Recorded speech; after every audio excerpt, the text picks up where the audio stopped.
luna llena de las flores sobre nosotros y con el sonido de tambores de guerra y además lluvias sobre nuestro país, es tiempo de misterios.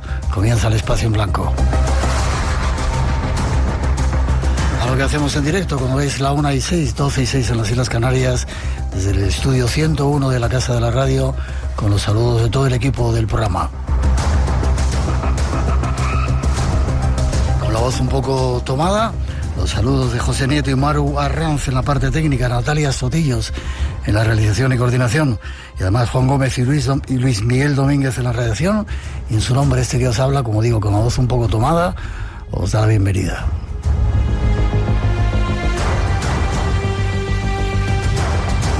Y antes de comenzar, recordaros que el próximo día 16 de mayo estaremos en el Teatro Marín de Teruel haciendo un programa especial. Estamos preparando algunas actividades únicas del 15 al 17 en Teruel y no debéis de faltar. Va a haber magia, ilusionismo, un montón de conferencias y estará el Espacio en Blanco.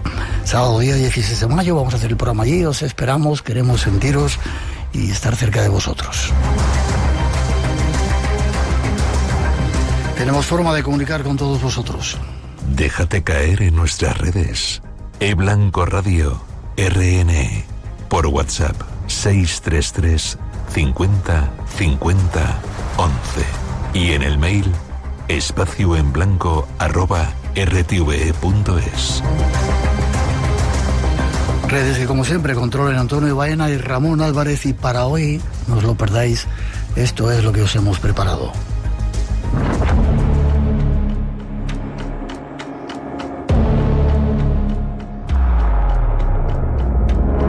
Esta noche tenemos con nosotros a una exploradora de universos. Sus obras viajan por planos desconocidos, para muchos irreales, llenos de fantasías.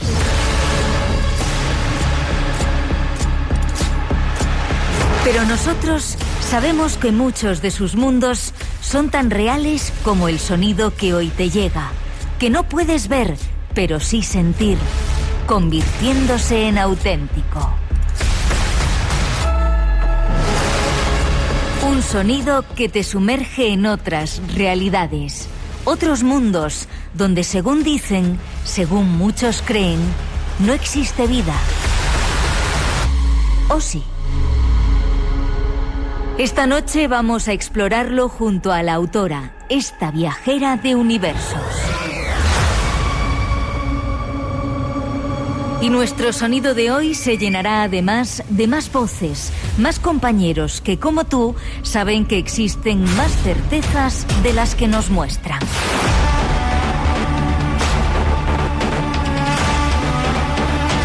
Y si estás preparada y preparado, comenzamos a viajar.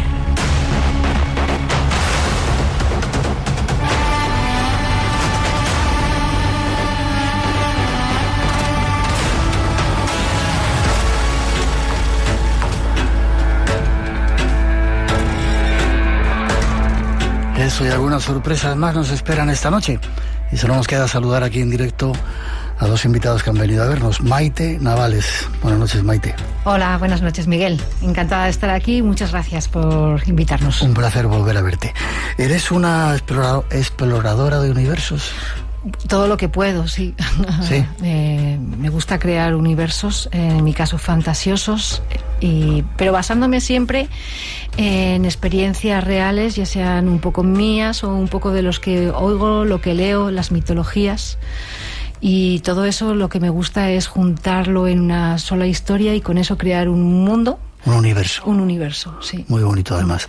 Estuviste hablando de brujas aquí en el programa hace no sé cuánto tiempo hace. Yo creo que fue en el 2017. En 2017. Casi 10 años ya. Sí, que es que pasa el tiempo. Increíble. Y de repente has hecho un trabajo que se llama La Ahorcada. Su amor devorará tu alma. Que has liado una muy gorda, porque de repente está con nosotros también un señor que se ha dedicado a hacer una película de él. ¿En serio? Sí. Leyó la novela el primero y bueno, aquí lo tengo. ¿Qué le pareció? Luis Miguel La Mata. Buenas noches, La verdad es que leí la novela muy buena. De hecho, Luis Miguel, perdón, Miguel Ángel. Ya como quieras, yo lo acepto. No, perdón, Miguel Ángel. Bueno, para empezar, muchas gracias por tenernos aquí, Miguel, porque para empezar soy un gran fan de este programa. Eres un tío inteligente. Claro, efectivamente, esta es mi forma de manifestarlo. Y no, es verdad que, como bien dice Maite, la primera vez que leí la novela, el primer draft, la primera versión de La Ahorcada, dije, bueno, vamos a hacer una película con esto, porque sentí un vínculo personal y emocional con esta historia como pocas veces he sentido leyendo un libro. Qué bien. Sí. Es una película participada por Televisión Española. Correcto. A mí me encantan las películas de terror. No he podido ir al cine a verla, voy a ir, pero me pasasteis un enlace, lo vi, y he de decir que, chapo, una película de terror recomendable hecha en España, con todos los ingredientes. Le falta uno quizá, Maite, los ovnis. Porque tocáis todos los temas y falta que apareciera un ovni. Es una pena porque es uno de mis grandes temas también, pero... Sí. Déjame que te presente. Hiciste una de zombies, ECDC alto voltaje, tensión sexual no resuelta, nuestros amantes, los futbolísimos, y de repente te metes a hacer una película de terror, La Ahorcada. Sí. ¿Cómo llegas ahí? Bueno, es verdad que la vida me ha llevado por la comedia. He hecho comedias de toda índole y condición, pero recuerdo muy nítidamente que mi padre a los 3 años me regaló una cajita con monstruos, ¿no? Eran un Frankenstein, una criatura Frankenstein, un vampiro, un Drácula, concretamente un hombre lobo, una momia, una bruja y un fantasma. Y casi completo, faltaba un extraterrestre. Sí, pero me pareció el regalo más lindo del mundo y recuerdo muy nítidamente ese día porque me quedé hechizado con lo que esos monstruos representaban para mí. Pocos años después, quizá demasiado pronto, pero nunca se puede decir que sea demasiado pronto para esto, descubrí a Edgar Allan Poe y enseguida Stephen King, y reconozco que esa fue la mecha que incendió mi gusto por la literatura de terror fantástica en general y por el cine de este género.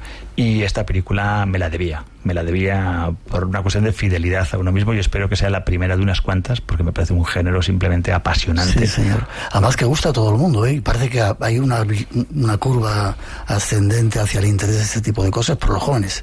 Sí, porque el terror... Te iba a preguntar, ¿por qué gusta el terror?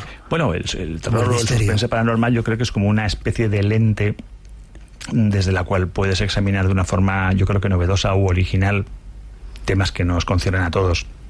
En el caso de la novela de La Ahorcada, es una reflexión sobre las relaciones de amor tóxico, sobre los amores condenados que ha hecho Maite, visto a través del prisma del terror, y esto yo creo que es una herramienta que nos permite además bucear un poco en la psique humana, en el corazón humano, y nos permite a lo mejor cavar más profundo, con más libertad y menos cortapisas en nuestras pasiones más oscuras o más inadecuadas. Hoy vamos a hablar de La Ahorcada, pero no tanto de libros o de películas, sino de lo que hay todo alrededor, si os parece, ¿vale? Lo que usted mande, señor Blanco. Y nos saludan desde Acámbaro, en Guanajuato, México, Murcia, montones de lugares están ya mandando saludos. 1:14, 12:14 en las Islas Canarias. Nos vamos de viaje con estos señores a hablar de casi todo menos de extraterrestres esta noche.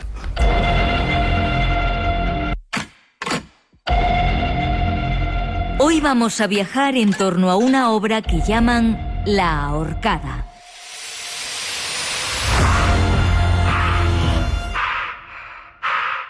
Una historia de amor terrorífica, en la que la muerte y la venganza nos sumergen en el mundo de lo sobrenatural, que tanto nos gusta. Rosa, la protagonista de la historia, se ahorca en la sabina milenaria del jardín de su amante. Tras su muerte, rechaza ir hacia la luz al otro lado. Decide quedarse en este plano para atormentar al hombre que le ha destrozado el corazón. Podrán enterrar mi cuerpo, pero no a mí. Necesitaba que alguien compartiera mi dolor, que alguien más sintiera lo que es vivir con el corazón atravesado por una lanza. Y así comienza nuestra historia de hoy, y viene llena de enigmas, misterios y claves de lo que existe más allá de este plano. Bueno, primero contigo, Maite. Ah, vale. ¿Cómo sacas de de todo este mare magnum esa novela? Es decir, ¿de dónde sacas todos los ingredientes? Decías antes que a veces cosas que tú has vivido, vamos a sentir algunas, y otras que han vivido los demás y las juntas ahí en ese universo tuyo. Me gusta sobre todo la mitología, todo lo que tiene que ver con la mitología me encanta. Quería una casa, quería fantasmas, quería espejos mágicos, objetos de poder, una ouija, quería una cosa de resucitar a los animales en algún momento. Digo, ¿cómo puedo meter todo esto en una sola historia? ¿Pero por qué lo querías? ¿De dónde surge esa necesidad? Pues tú eres un poco bruja, en el buen sentido de la palabra. Para mí decir eso es algo, no es peyorativo, es todo lo contrario. Es el poder de la mujer, que en otro tiempo estuvo castigado, que sin embargo hay que darle valor hoy, cada día más. Aún me gustaría ser más bruja y tener más poderes, pero entonces yo lo que hago es juntarlo todo y escribirlo y crear lo que decíamos antes, un universo. Como si lo hubieras captado ahí arriba y te dijeran, es el momento de hacer esto. Pues mira, sí. Además, cuando te pones... cuando hablaba... La primera vez que me vino la imagen de esta mujer fue andando por el bosque, y esto me pasó así. Tuve la sensación de verla, de conocer su historia y de tener que irme rápidamente a casa a empezar a escribir la historia. Y lo que es la historia básica la saqué en 2-3 días. Y a veces te sale como si te saliera de las manos directamente cuando te pones a escribir. Es a mí así como me funciona.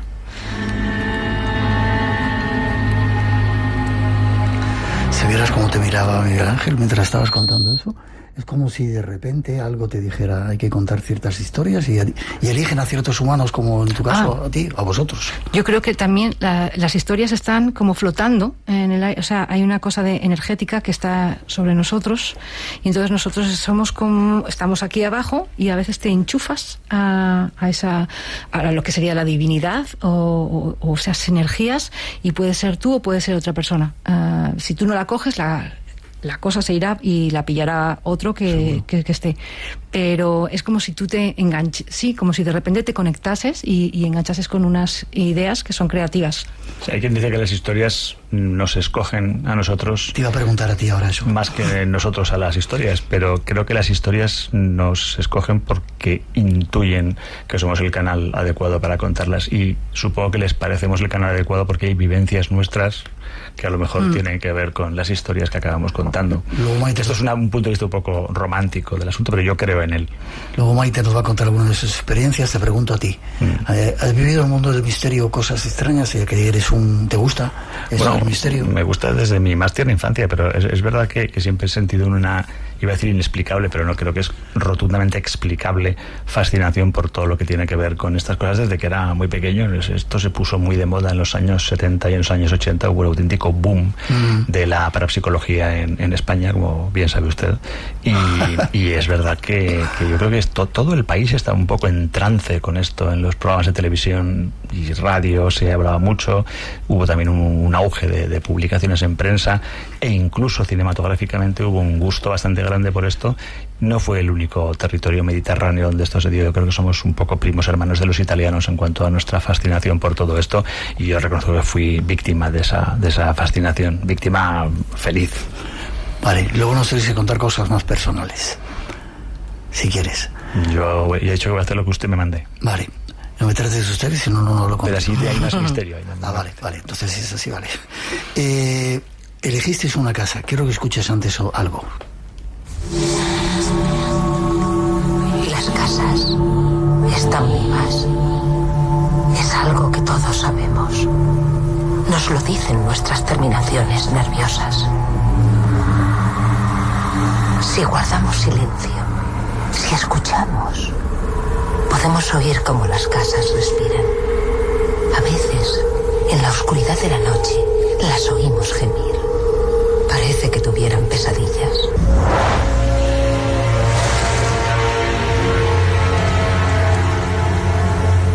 Una casa buena nos mece y nos consuela, pero si es mala, nos llena de un desasosiego instintivo.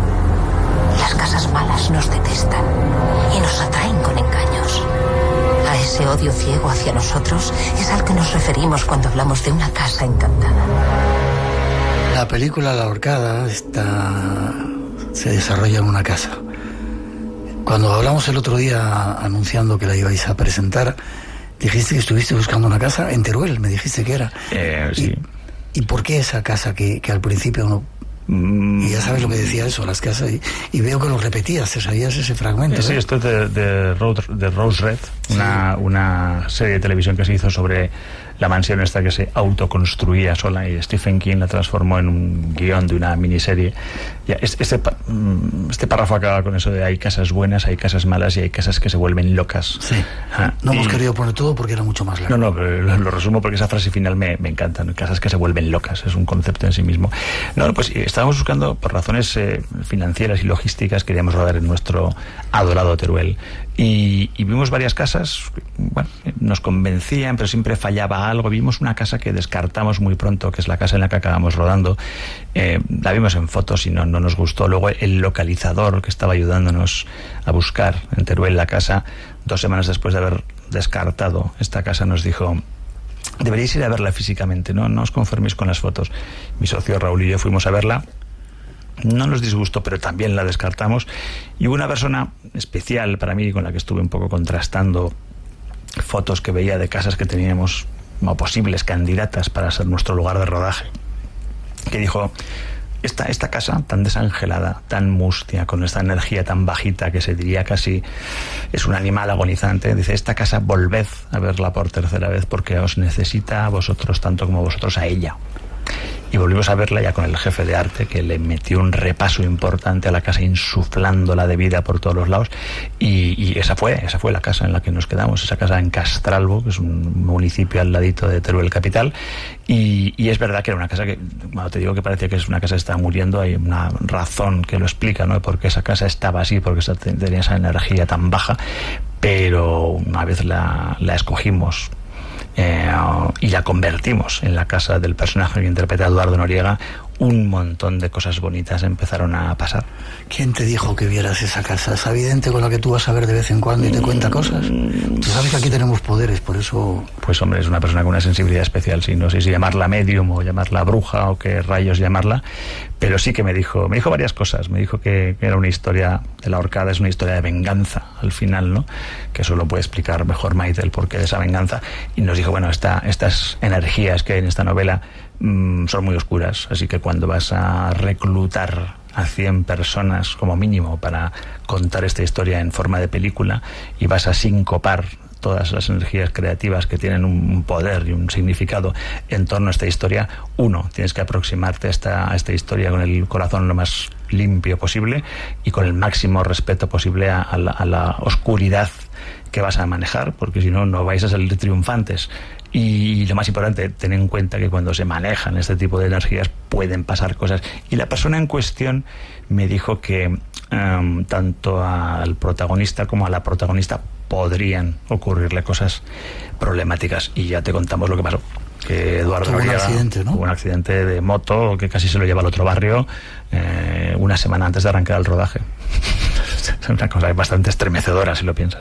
Sí, bueno, fue un buen susto. Sí. Y en la casa, os pido brevedad si puede ser. ¿Había algún lugar que no te gustara? Me contabas al micrófono. Había una habitación donde todos los miembros del equipo que se metían y la teníamos como almacén, y no llegamos a rodar nada, pero era el único sitio. O sea, en la casa no pasaron más que cosas bonitas. Una vez la escogimos y la convertimos en la casa que se vendió cuando faltaba una semana para acabar el rodaje. La dueña, que llevaba años y años intentando venderla y no había forma, vino una persona, la vio la casa como estaba, que es como si hubiera florecido. De hecho, florecieron los almendros bastante antes de lo debido, y la compró de inmediato. Pero era otro animal completamente diferente. Un animal esplendoroso, te diría yo. Las casas tienen vida. Totalmente. 1:25, 12:25 en las Islas Canarias. Luego te dejo hablar. Queremos seguir hablando de más cosas. Ya no tanto de las películas, sino de cosas que le pasan a estos señores. Espacio en Blanco, con Miguel Blanco. El tiempo de misterios en Radio Nacional. Desde Misterio, desde Popayán, Cauca, Colombia, la ciudad blanca de América, desde la ciudad noble y leal de Cartago en Costa Rica, montones de lugares. Desde el campeonato del mundo, no sé qué se estaba haciendo de esquí en Vikersund, Noruega, también nos están escuchando en este momento, y desde cantidad de lugares en España. Maite, tú tienes experiencias con sueños, ¿no? Sí. Primero, tanto la novela como la película sucede mucho dentro de los sueños. Hay una gran parte de la narrativa que es totalmente onírica. A mí me fascina el tema de los sueños.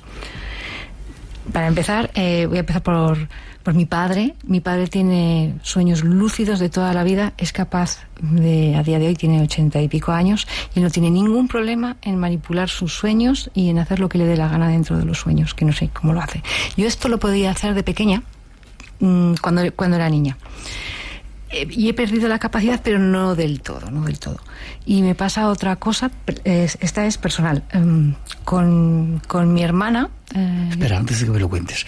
Miguel Gascarrolén, que es un psicólogo que estamos nosotros en el programa, nos va a decir algo aparte que tiene que ver con los sueños lúcidos y luego me cuentas tu experiencia, ¿vale? Por unirla con lo que decías de tu papá.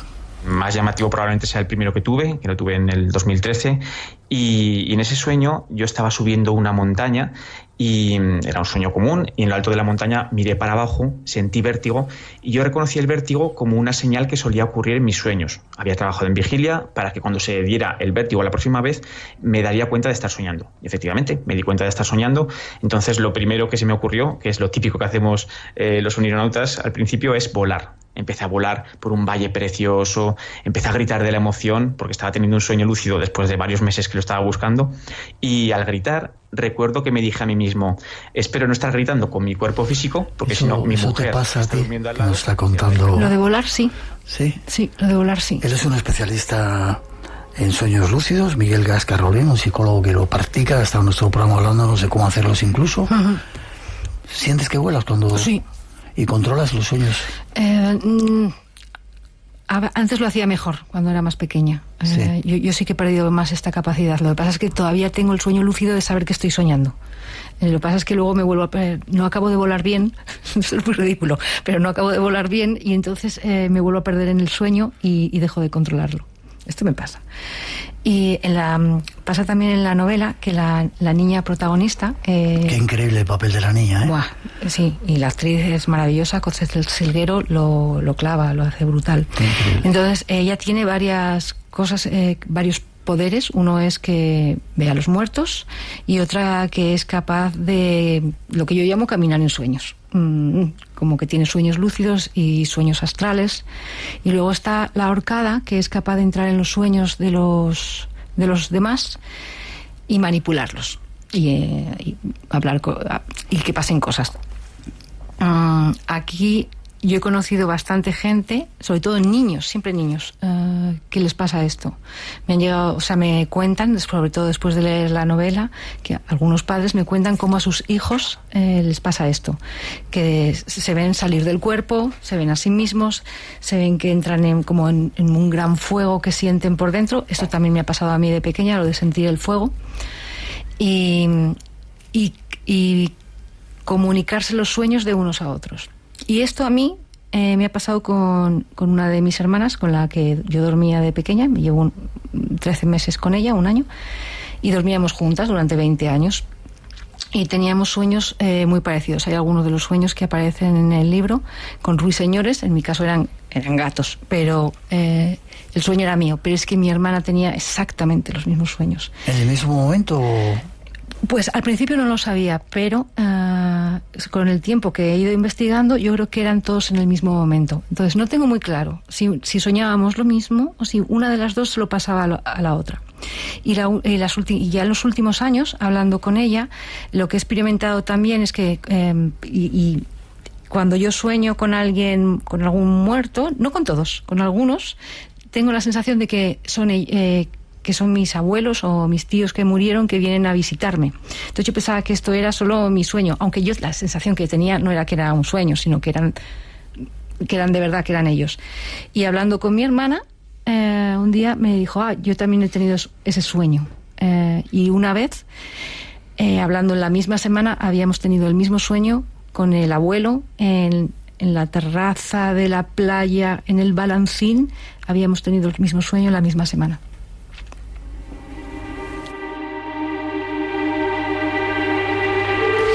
¿Y tu papá sigue teniéndolos? Sí, pero además es como Él es astrónomo aficionado, pero no cree en nada que sea así como sobrenatural, pero luego él tiene estos sueños que manipula como le da la gana y tan feliz.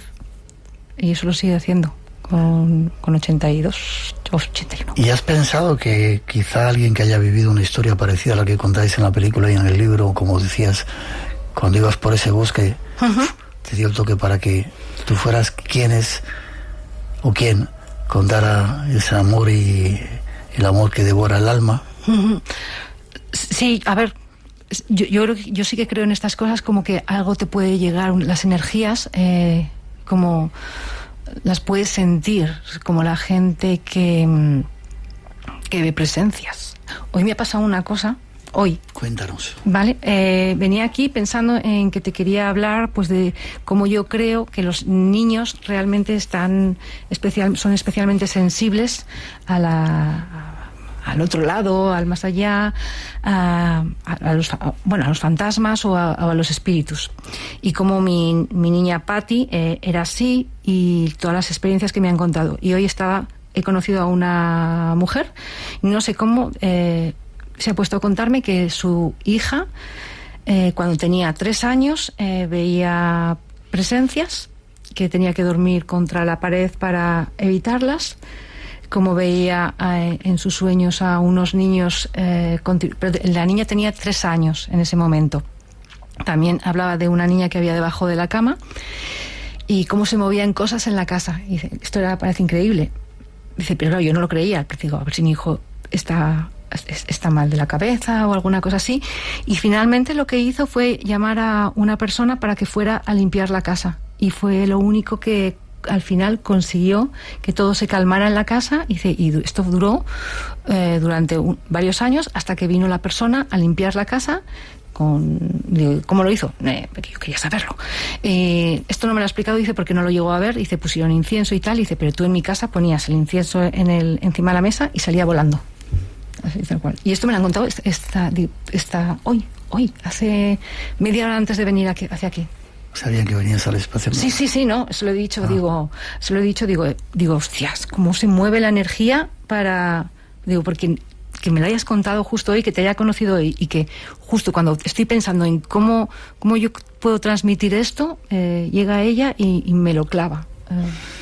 La familia Martínez Díaz desde Acámbaro, en Guanajuato, México, saluda. Desde Tomares, Sevilla, Santillana de Mar, desde el Barranco de Badajoz, la Isla de Hierro, desde Teruel, desde Ecuador, montones de lugares. Ahí dice, desde Cabezón de la Sal, con una noche bajo la lluvia y los relámpagos, a vuestro lado cobra más emoción y misterio con eso de los relámpagos. 1:35, 12:35 las Islas Canarias, damos un pasito más y hablamos de otra cosa, ya veréis. Radio Nacional de España, la radio por delante. 4 minutos no es mucho. No sé. ¿O sí? Está un poco estereotipado. Ya está aquí la 17ª edición del concurso de cortometrajes de Radio Nacional de España y Platino Crowdfunding. Te felicito. Crea tu cortometraje de un máximo de 4 minutos y envíanoslo antes del 21 de mayo. La concha de tu hermana. Es que no puedo decir 3 palabras juntas. El mejor obtendrá un premio metálico para producir su siguiente obra cinematográfica. Concéntrate, dale. Consulta las bases en rtve.es. Pienso que en este momento necesito un poco de inspiración. Recuerda, tienes hasta el 21 de mayo para participar. ¿Todo bien? Va a ser corto, pero intenso. Es excelente.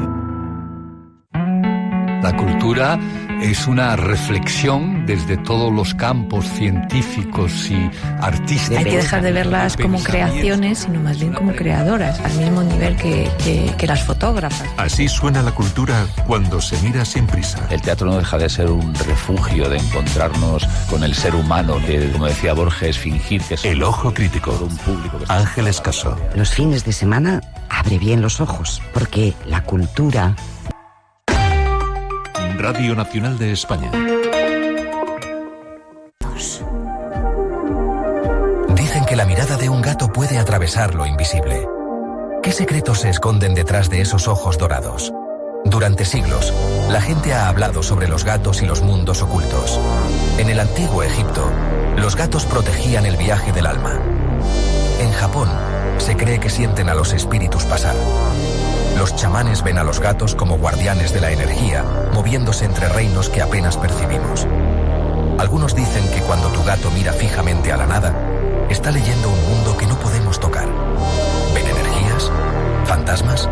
¿O simplemente los misterios del universo? Investiguemos algo más el poder de los animales y de las plantas. En la película Miguel Ángel también sacáis animales. Hay un pajarito que muere, que lo resucitan, y algo más. Hay un perro que ladra. Sí. Que se llama Marley. Merlín, ¿no? Marley. Marley. Sí, hay varios. Tiene que ver con la música, porque también hay mucha música, tanto en la novela como en la película, y él es un productor musical. Rosa es una cantante, la niña canta, y muchas veces también Rosa utiliza la música para entrar en los sueños, las canciones, así como para entrar en trance, y la niña pequeña también hace como su magia a través de las canciones, como los chamanes. Pero el perro se llama Marley como Bob Marley, la niña se llama Patty como Patti Smith, y la hermana mayor Janis como Janis Joplin, porque el padre es productor y ha querido homenajear un poco a sus ídolos.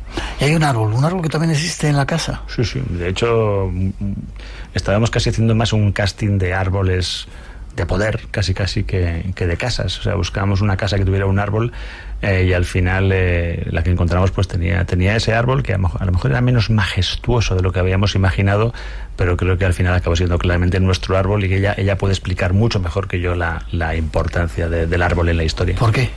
Bueno, a mí, para empezar, me apasionan los árboles. El que tengo en la novela es una sabina milenaria de 2000 años. ¿Está en Teruel? Está en Teruel, en Blancas, y es la sabina blanca, la sabina milenaria de Blancas. Y yo he estado allí. Es un árbol majestuoso que pones las manos encima y sientes la energía, y es un árbol que tiene 2000 años de antigüedad y tiene toda esa memoria. Y entonces yo esto lo relaciono con muchos más árboles. Hay un momento en la película que también nos vamos a África, donde también hay otra serie de árboles, que son los baobabs, que allí se reúnen los griots, que son los contadores de historias de los ancestros, para guardar la historia, y esas palabras quedan recogidas dentro del árbol.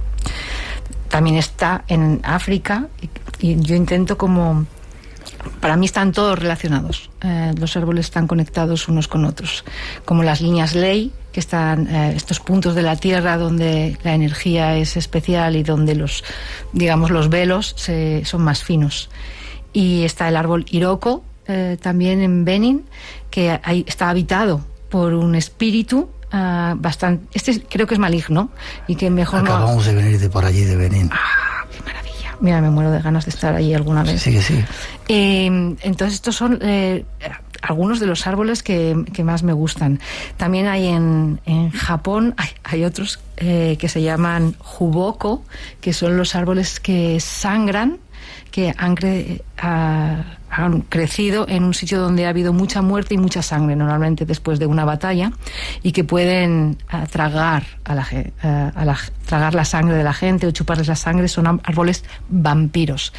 Y luego están otros árboles que también me gustan, que son la mitología griega, las dríades, que habitan los árboles, y todo esto es lo que tiene que ver con la horcada. Y aparte luego de estos árboles para mí el árbol es como un eje cósmico que se relaciona sobre todo con la mitología nórdica, con Yggdrasil, el árbol cósmico que une el cielo, la tierra y el inframundo. Entonces ahí la figura de un colgado o de un ahorcado se convierte en una cosa que es una imagen muy potente, porque conecta también con dioses que se autosacrifican a sí mismos para obtener el conocimiento. Este es el caso, por ejemplo, de Odín, también en la mitología nórdica, que se cuelga del árbol y con su propia lanza pasa 9 días sin comer ni sin beber, sacrificándose a sí mismo para obtener el gran conocimiento. También engarza con la tradición cristiana. Jesucristo muere en la cruz, que no deja de ser una especie de árbol simbólico, y para para obtener al final la redención. Entonces, ¿qué pasa? Mi ahorcada, colgándose del árbol, convierte todo el jardín en una especie de lugar ritual y ella en una especie de la diosa del jardín.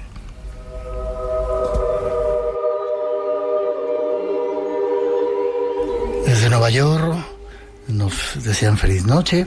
Desde Málaga, en una mala racha anímica, alguien nos dice es un poco de fuerza escucharnos. Qué bonito que te lo diga. Y desde Palma de Mallorca, soy Javier. Me ha llamado la atención que la invitada diga que sueña y vuela y no puede seguir. Me pasa exactamente lo mismo. Y también mejor de pequeño.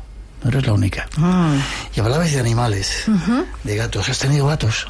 He tenido gatos y también los he visto bufar a la nada y seguir con la mirada a algo que tú dices que está mirando si no hay nada ahí. Eso lo he visto. ¿Quieres escuchar un testimonio de alguien que le pasó algo? ¿Quieres? Lo escuchamos. Bueno, esto pasó hace exactamente 13 años. Me acabo de acordar porque fue el año en el que murió mi abuela. Entonces yo estaba sola, estaba estudiando, estaba preparando unas oposiciones en ese momento y estaba sola delante del ordenador en mi habitación, en un despachito que tenía, con mi gato, que mi gato siempre se ponía detrás del ordenador a dormir mientras yo me preparaba los temas y lo que estaba preparando en ese momento. Entonces no vi nada, en realidad no vi nada. Lo que sí que es que oí. Estaba sola, totalmente en silencio. Era un piso, un edificio de nueva construcción con paredes, pues que la verdad que se oía prácticamente todo.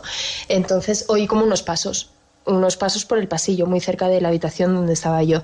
Y cuando estaba allí, estaba tecleando en el ordenador, oigo los pasos y en ese momento pues pensé que eran los pasos de los vecinos de arriba. No le doy más importancia hasta que mi gato sale disparado hacia el marco de la puerta y se quedó sentado en el marco de la puerta con la cabeza totalmente estirada y con todos los pelos súper erizados. Tengo un gato que es un persa.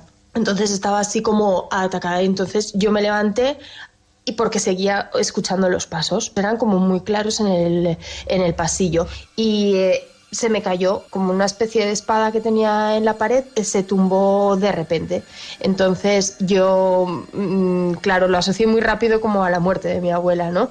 Y bueno, pues empecé a decir, bueno, yo voy a intentar calmarme, voy a intentar tranquilizar al gato y encerrarlo porque estaba súper alterado. Y lo que hice fue, bueno, si eres tú, abuela, empecé a decir en voz alta, si eres tú, por favor, hazme una señal que sea súper clara sobre todo para intentar tranquilizarme. Y de repente tenía la tapa de un cubo como de metal donde echábamos la ropa y la tapa se volcó directamente al suelo. No sé, en ese momento la sensación que tuve era como que sí que era como un mensaje súper claro.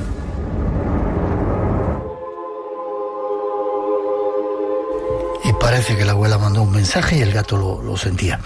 No sé si quieres decir algo, Miguel Ángel, o vamos con la última parte, que ahí sí que vas a tener mucho que contar. Pues vamos con ella, ¿eh? ¿Sí? Vale, 1:47, 12:47 en las Islas Canarias. Llegamos casi a la última parte que tiene que ver con más historias que estamos analizando en este universo con esta contadora de historias y el contador de historias en cine. Espacio en Blanco, en Radio Nacional, con Miguel Blanco.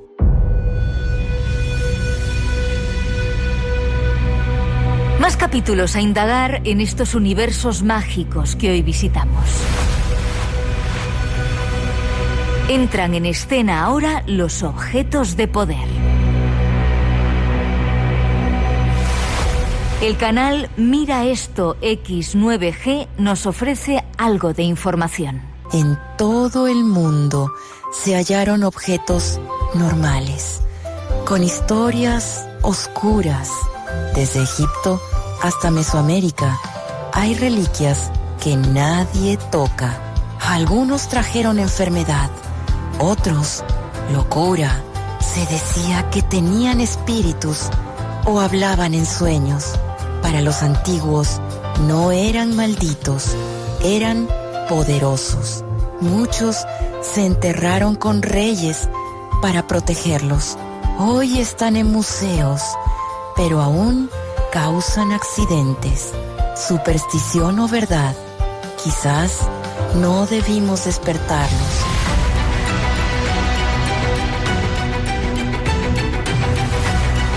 Investiguemos este nuevo capítulo de nuestra historia de hoy. En la película, y no sé si el libro, porque no he tenido todavía oportunidad de acabar de leerlo, sale una máscara también, como un símbolo de... ¿no? Sí, es una máscara africana como con serpientes en la cabeza, y entonces se utiliza para entrar en los sueños, y se utiliza también para luchar contra entes malignos. Y yo me he inspirado aquí en varias cosas. Una es en las máscaras también africanas del Cuerno de África, de la zona de Benin, en la que los... ¿Por qué Benin? ¿Por qué te llama tanto la atención? No lo sé, porque me parece absolutamente fascinante. Me resulta muy atractivo, me parece bonito, ¿sabes? ¿Sí? No me resulta feo. ¿Sabes que es la cuna del vudú? Sí. Quería una cosa ancestral, una cosa que fuera como que partiera de algo real, y por eso me inspiré allí. Pero también se me junta lo de la máscara con una especie de medusa. Me recuerda también la máscara a Medusa, que es una de las 3 gorgonas, que es la que es humana y cuya mirada, si la miras, te convierte en piedra. Entonces, mi ahorcada, cuando dice mírame, también, no te convierte en piedra, pero te posee, entra en ti y te realiza una posesión. Y quería también que la máscara tuviera como serpientes, porque para mí las serpientes, al menos en esta ocasión, las sentía muy, muy positivas y ayudadoras, no las sentía como negativas. Entonces también es otro de los animales que me gustaban. Y leyendo, porque leyendo sobre Benin, porque era lo que me empezó a aparecer, que es una cosa... Leíste que hay un lugar, un templo dedicado a las serpientes, ¿no? A las serpientes, que era benigno, que estaba, que en realidad cantidad de ellas, lleno de ellas. Sí, ¿no? ¿Tú lo has visto? Sí, yo he estado allí, sí. Los hemos tocado y están por todas partes. Y son, creo que, la encarnación de los dioses. Sí. Y entonces, esto, por ejemplo, también es una sensación mágica cuando tú estás escribiendo algo y de repente te empieza a llegar. Y entonces eso quiere decir que, yo así lo digo, que el canal se abre y que ese es el camino, que estás en el buen camino, porque se abre solo. Luego sacamos conclusiones. Miguel Ángel, ¿qué te pasa a ti con ese viento? Bueno, esto se puede breve, porque tengo una cosa que quiero hablar de algo que también hables en la película de Posesiones. Esto la gente que me conoce lo llaman, alguien le puso el nombre a esto, el viento. Es como una ráfaga de viento que dura 1 o 2 segundos, me deja una imagen en la cabeza que está relacionada con algo que está ocurriendo y yo ignoraba hasta que esa imagen aparece en mi cabeza y de alguna forma delata ese hecho o me avisa de algo que está por pasar. Espera, sientes una ráfaga y es una ráfaga de viento que de repente un viento que en 1 segundo o 2 segundos desaparece y me deja una imagen en la cabeza muy inesperada muchas veces, pero que me anuncia algo que, insisto, está pasando o va a ocurrir en breve. ¿Y ocurre? Pues sí. Sí, la verdad es que sí. Para mi perplejidad, porque yo soy creyente en todo este tipo de cosas, sé que lo sobrenatural, a pesar de este apelativo, creo que tiene que ver mucho con nuestra naturaleza. Sí, igual que el psicoanálisis en tiempo se tomaba como una especie de superchería porque manejaba cosas que no eran tangibles, las emociones, y anda que no nos afectan las emociones, pero mucha gente sigue a fecha de hoy en contra de esto. Pues yo sí que creo en estas cosas y a la vez tengo un lado escéptico que las cuestiona, ¿no? Esta especie de agnosticismo extraño me define un poco bastante, pero cada vez soy menos agnóstico y más creyente, por así decirlo. Casi terminando, mira qué mensaje tan bonito. Dice: buenas noches, agradeceros desde el hospital en el que estoy ingresada por una recaída en el cáncer que estoy pasando, nos da pena, y gracias a vosotros olvidamos por un rato esta triste realidad, metiéndonos en este mundo en el que estamos. En la película sacáis, en el libro, un caso de una posesión. Quiero que escuchéis y luego me cuentas, casi para terminar, ¿vale? Un caso que nos relataba uno de nuestros compañeros, Juan José Revenga, y el Padre Amor, que es uno de los máximos representantes de posesiones. Cualquier exorcista con el que hables o que ha revisado es embustero. El diablo es el rey de amor. Gran hombre, sí. Que ha estado en montones de exorcismos, y esto es lo que creo que cuenta alguna vez de algo que le ha pasado a él. Padre Amorth, ¿qué cosas ha visto sobrenaturales? Durante el exorcismo uno ve tantas cosas sobrenaturales porque el demonio es inteligentísimo. Por ejemplo, convertí una casa en inhabitable. Escupí objetos, clavos grandes. Uno que me escupía siempre, lo frenaba a tiempo, y eran 3 clavos.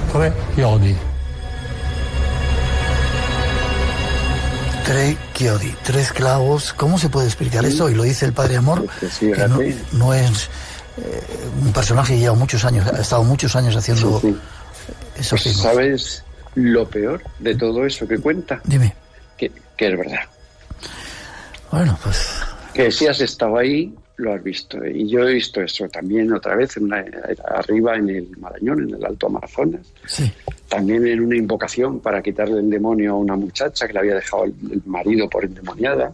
Y la veías a la mujer que estaba haciendo el exorcismo de sacarle el demonio, que era sacerdote, con un machete dándole a todo alrededor de ella, con un corazón de Jesús en la mano, para sacarle el demonio, y cantando que no se lo estaba sacando, se lo estaba metiendo, porque estaba invocando al demonio claramente en latín. No sé si sabía ella lo que decía o no lo sabía, pero aquella cabaña parece que se la estaba llevando un huracán. Cómo se estaba moviendo todo. Vale. Y cómo temblaba la muchacha en la cama, y bueno, eso es... Este es el testimonio. Casi terminando la película sacáis muy breve, si podéis contarnos, ¿no? ¿Por qué sacáis ese... En África ocurría? Sí, bueno, intenta ser Benin reproducido en Teruel, en un orfanato que lleva 50 años abandonado. Y vaya sitio, ¿eh? Buah, si te contase las cosas que sentimos ahí, lo que nos contaron, pero esto es otro capítulo. No, la verdad es que queríamos utilizar ese exorcismo para un poco anticipar la muerte de una de las protagonistas de la película. Es una proyección a futuro, es una especie de flash forward, lo contrario, un flashback, en el que vamos a ver cómo ese personaje va a morir, y va a morir desempeñando su papel. Es una exorcista, entonces haciendo su trabajo. Ajá. Pongo una musiquita y os despido. Pero antes hay una frase que creo que sale en la película que quiero que escuchéis. El mundo de los espíritus está ahí, tratando de acceder al mundo de los vivos. No pueden vernos, pero nos intuyen, nos sienten, saben que no estamos muertos. No sé si os habéis dado cuenta, que es el resumen que quiero hacer, que alguien os ha elegido a vosotros dos para que contéis toda esta serie de cosas, que saquéis todo este universo del cual estamos hoy picoteando un poco, para darlo a conocer más todavía. ¿Os habéis dado cuenta? Esperemos no haberla decepcionado. A mí que he visto la película, no, la verdad, ya te digo. Pero a ese lo que sea que nos ha escogido. Sí. Sí. Vale, pues ha sido un placer. ¿Forma de contacto contigo, Miguel Ángel? No tiene redes, no tiene nada. Que vayan al cine a ver la película. A ver, ¿no? sí. Yo creo que pueden ir a ver La Horcada, está en unos cuantos cines de España, y creo que es una película de terror diferente, que desafía un poco que es un desafío para el espectador. Es muy bien hecha y made in Spain. Hecha en España. Muchas gracias, Miguel. Que sigas escuchando el programa. No, sí. Soy un adicto. Maite, tú presentas el libro, ¿no? Creo. Sí, presento el libro este viernes en la librería Antonio Machado a las 7. Me acompañará Miguel Ángel Amata y la actriz Cristina Gallego, y espero que tú, si te apetece pasarte. Me encantará pasarme por allí. Y no se descarta la presencia de Eduardo Noriega si consigue llegar a tiempo a Madrid. Sí. Vale. Nos vemos en Teruel, ¿vale? Perfectamente, sí. Ha sido un placer teneros a los dos en el programa. Creo que el placer ha sido nuestro. Gracias. Gracias a ti.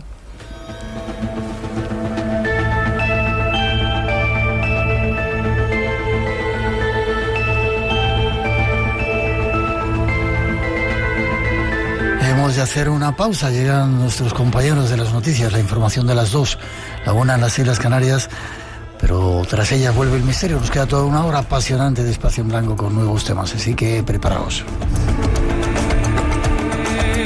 Redes sociales abiertas, Blanco Radio RNE, por si queréis seguir mandándonos mensajes o notas de voz diciendo desde dónde estáis. Y acordaos, dentro de 2 semanas, el día 15, 16 y 17, vamos a estar en Teruel. Van a pasar muchas cosas mágicas y bonitas allí. Y allí os esperamos. En el Teatro Marín de Teruel vamos a hacer un programa a partir del día 16. Y habrá música, habrá magia, habrá hipnosis y muchos más misterios. Si queréis más información, escuchar dentro de un poquito que os damos más datos. No os vayáis, que enseguida regresamos.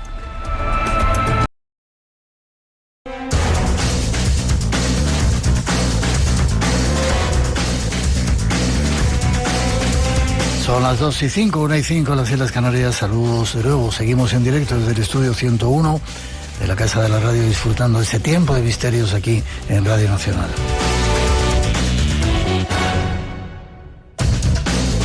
Saludos a todos los que seguís ahí conectados en directo en Radio 1, Radio 5, escuchándonos en el podcast. Dicen que siendo uno de los más descargados, y esos cientos de países a través de la radio online. Y si queréis mandar un mensajito diciendo dónde estáis, 633 50 50 11 es nuestro WhatsApp.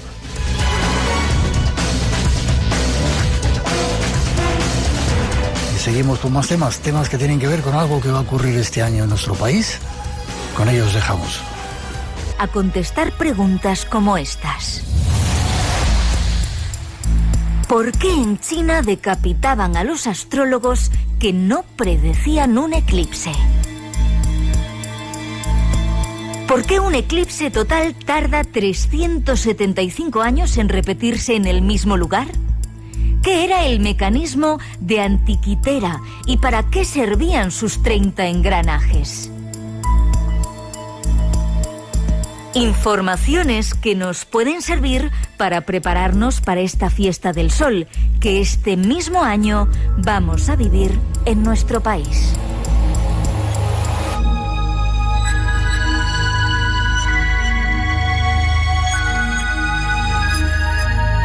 Y vamos con un nuevo tema que se va a poner muy de moda en este año, que tiene que ver con los astros que nos rodean. Y para hacerlo nos vamos hasta La Coruña, hasta Galicia, a hablar con un experto, Moncho Núñez, al que ya saludamos. Buenas noches, Moncho. Hola, buenas noches. Un placer tenerte en el programa. Lo mismo digo. Licenciado en Ciencias por la Universidad de Santiago de Compostela y Master of Arts en Educación de la Ciencia por la New York University. ¡Wow! Y has hecho un trabajo que habla de eclipses, historia y ciencia de la ocultación extemporánea del Sol. Has colaborado en la revista Muy Interesante, en El País, en La Vanguardia, en Diario 16, en La Voz de Galicia, y te han dado un montón de premios, por ejemplo el Premio Nacional de Periodismo Científico otorgado por el CSIC, y eres miembro de la Asociación Española de Comunicación Científica de Nueva York. ¿Cómo alguien como tú, que además tienes estirpe de maestros, de alguien que enseña, te has metido a hablar de la ciencia? Eres un divulgador que tiene que ver también con la ciencia, ¿verdad? Ya lo creo. Empecé en esto de la divulgación en el año 76 y desde entonces pues no he parado de hacerlo. En múltiples formatos y con multitud de ocasiones. En museos, exposiciones, programas de planetario, de radio, de televisión, en suplementos de periódicos. Bueno, esa fue mi vida profesional. Un placer tenerte en el Espacio en Blanco esta noche. Dime una cosa, ¿por qué has escrito este libro de eclipses? ¿Te interesan los eclipses? Bueno, soy una persona muy curiosa, me interesa todo, y un eclipse total me interesa especialmente.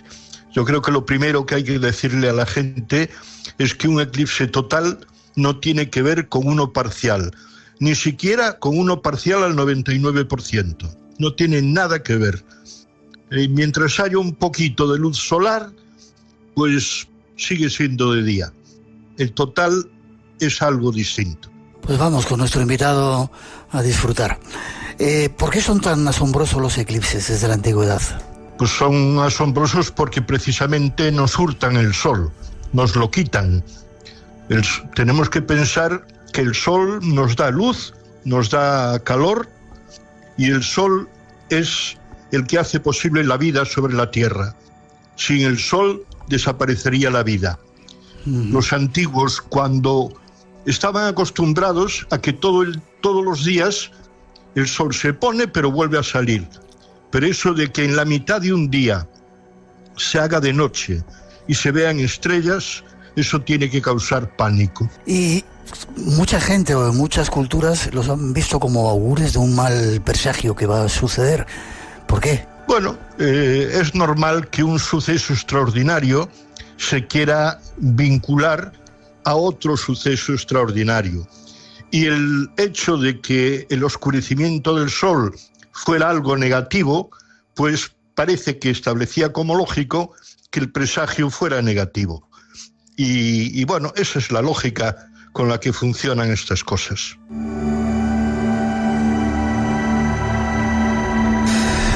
En tu libro, Moncho, recoges un montón de supersticiones que tienen que ver con los eclipses. Por ejemplo, que afectan al embarazo y que en algunos lugares a las embarazadas no dejaban salir durante el eclipse. Sí, eso es muy, muy divertido. Bueno, la idea de que un eclipse podía alterar al feto y causarle malformaciones y que después el niño podía salir con el labio leporino y tal, pues persistió en algunos países. En Italia, por ejemplo, hasta no hace mucho. Las creencias populares, pues, están muy arraigadas y persisten, son así. E incluso he leído algo con las verrugas, que no sé qué hacían con las verrugas, si te las miraban, te las quitaban cuando había un eclipse. Ay, sí, eso también a mí me hace mucha gracia, porque, pues eso, si mientras hay un eclipse tienes una verruga y alguien te sopla sobre ella, la verruga desaparece. ¿Y eso me imagino funciona, que todos los... Eso obviamente no funciona. Eso no funciona. Ya, bueno, sin embargo, en muchas partes del mundo tienen extrañas reacciones ante un eclipse. Por ejemplo, lanzar flechas. Te contaba que yo he tenido la suerte, la fortuna de ver 2 eclipses, y en uno de ellos estábamos en el Amazonas y los indígenas que venían con nosotros, los piaroas, de repente cuando el sol se ocultó, que es un fenómeno tremendo en mitad del campo, los pájaros dejan de cantar, se hace de noche, de repente ellos instintivamente empezaron a lanzar flechas. No son los únicos, al sol, no son los únicos que lo hacen, ¿verdad? No, que va. Eso ya se hacía desde la antigüedad. Los chinos ya lanzaban flechas, hacían sonar tambores y el gong, y yo qué sé, los chamanes australianos tiraban boomerangs al aire. O sea, hay multitud de ritos que en definitiva tenían un doble objetivo. O sea, por un lado, pedir que el sol volviera a aparecer, y por otro, que la fiera que estaba devorando el sol, pues ahuyentarla. Estos ritos obviamente funcionaban, porque el sol volvía a aparecer. Entonces, eso era un feedback positivo maravilloso. Hay que de un modo concreto, ¿no? O sea, en la Biblia creo que el único referente concreto está en el libro de Amós, y aún así no estamos seguros de que se pueda referir a un eclipse, porque dice que desapareció el sol y desapareció la luna y desaparecieron las estrellas. Eso es mucho desaparecer, ¿no? Y, hombre, evidentemente hoy podemos tratar de ver si hubo algún eclipse que sucediera en aquellos años donde se relata en el libro del profeta, y si era total en donde estaba el profeta, ¿no? Que es en tiempos de Jonás. Y Jonás es, para que algunos lo recuerden, el de la ballena, el que fue devorado por una ballena y, según dice la leyenda, estuvo 3 días dentro del vientre de la ballena. Ese es un relato que está ahí, pero como todos los relatos bíblicos, no sabemos qué componente tienen de simbólico y qué componente tienen de moralizante. Histórico, ciertamente, en la mayor parte de los casos, no es, aunque pueda estar estimulado por algún hecho histórico. Bien, lo que sí está claro, hablas de ello también en tu libro, es el oscurecimiento del sol tras la muerte de Jesús de Nazaret. Lo hemos leído todos cuando estudiamos un poco la historia de Jesús de Nazaret. Cuando lo crucificaron, de repente, no sé si fue un terremoto, fue un eclipse. Vamos a ver, lo que dicen los evangelistas sinópticos, es decir, Mateo, Marcos y Lucas, es que entonces el sol se oscureció y que la tierra quedó llena de tinieblas, la tierra entera quedó llena de tinieblas desde la hora sexta hasta la hora nona. Vamos a ver, hay autores, el primero fue Orígenes de Alejandría, que trató de explicar eso por un fenómeno natural. Entonces anduvo mirando qué eclipses podrían suceder en aquella época. El caso es que ese eclipse es imposible, porque la crucifixión de Cristo tuvo lugar con motivo de la Pascua judía, y los judíos celebran la Pascua asociada a una luna llena, a la primera luna llena de primavera. Y los eclipses tienen lugar precisamente todo lo contrario, es decir, cuando hay luna nueva. O sea, que un eclipse nunca podría ser el causante de ese oscurecimiento. La mayor parte de los padres de la Iglesia, empezando por Agustín de Hipona y Tomás de Aquino, prefieren pensar que fue un milagro. Ahora, un eclipse no. Por otra parte, los evangelistas dicen que se oscureció durante 3 horas y un eclipse total, la fase total, pues dura pocos minutos.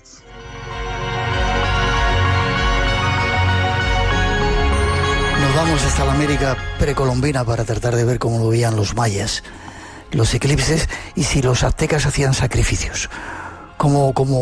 ¿Qué datos tienes, Moncho? Mira, hay un registro de la época de los mayas, que es el Códice de Dresde, que se llama Códice de Dresde porque está en esta ciudad alemana, y que se cree que fue una donación de Hernán Cortés al emperador Carlos V. Bueno, pues en este Códice de Dresde hay dibujos que, según todos los expertos, representan eclipses, varios. Y hay expertos que opinan que algunos son simplemente registros de eclipses que han ocurrido, y otros interpretan que son predicción de eclipses. Pero los mayas tenían una cultura en astronomía amplia, alta. Los aztecas, que fueron muy posteriores, pues tristemente parece que no heredaron todos esos conocimientos y reaccionaban a los eclipses de la forma más dramática que conozco, que es haciendo sacrificios de personas albinas. Y eso lo cuenta un franciscano, Bernardino de Sahagún, en un códice, el Códice Florentino. Ahí cuenta cómo, además de tirar flechas y todo lo demás, pues hacían sacrificios de personas albinas porque relacionaban el albinismo con el sol. Qué curioso. En China, sin embargo, los astrólogos que no predecían los eclipses tenían también un destino curioso, ¿no?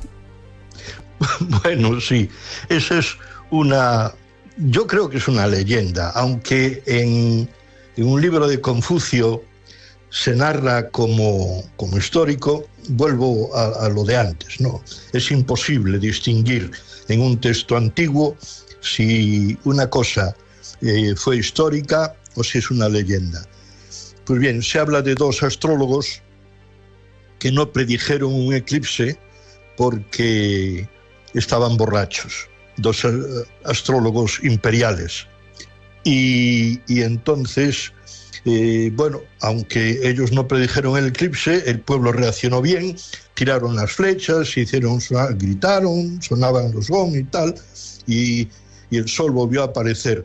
Pero el emperador cogió tal enfado porque no habían cumplido con una de sus principales obligaciones, los astrólogos, que los mandó decapitar. Bueno, así se cuenta. Espacio en Blanco, en Radio Nacional, con Miguel Blanco. Y esta noche con Moncho Núñez hablando de eclipses, de eso que vamos a vivir dentro de poco. Vamos un poco ya...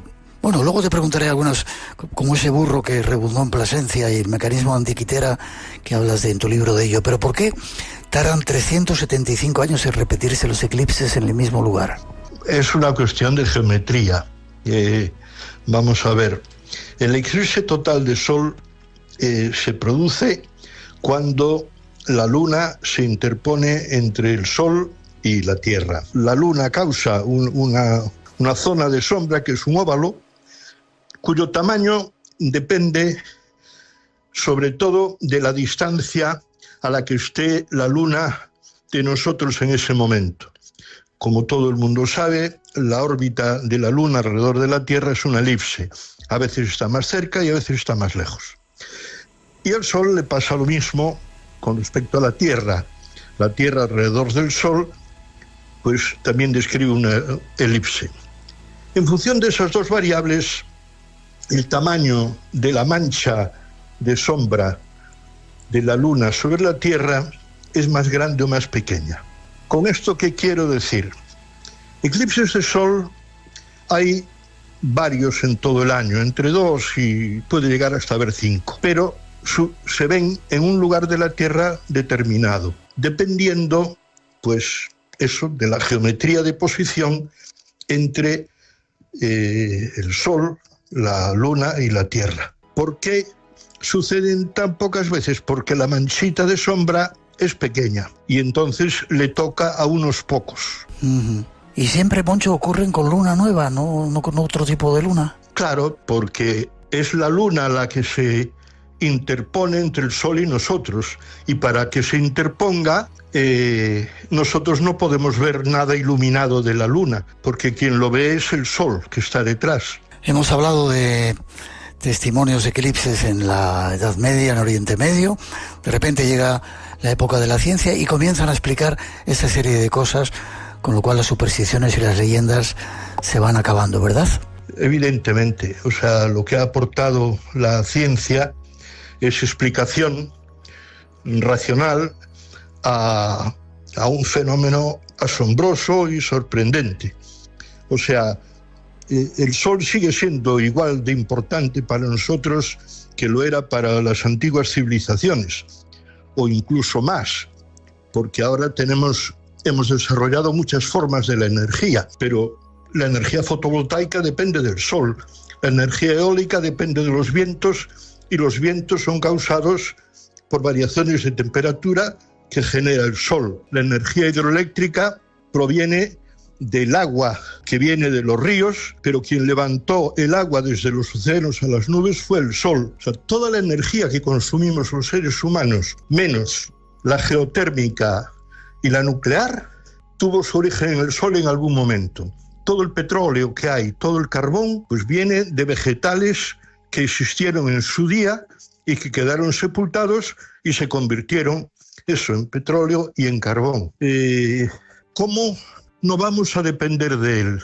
Lo único que cambió entre las antiguas civilizaciones y nosotros es que, igual que estamos seguros de que mañana va a volver a salir el Sol, ahora estamos seguros de que cuando un eclipse comienza, va a terminar. E incluso sabemos que va a ocurrir el eclipse con total precisión, con mucha antelación. Y sabemos su duración, y sabemos desde dónde se va a poder ver. Evidentemente, con todo ese conocimiento, es imposible crear leyendas.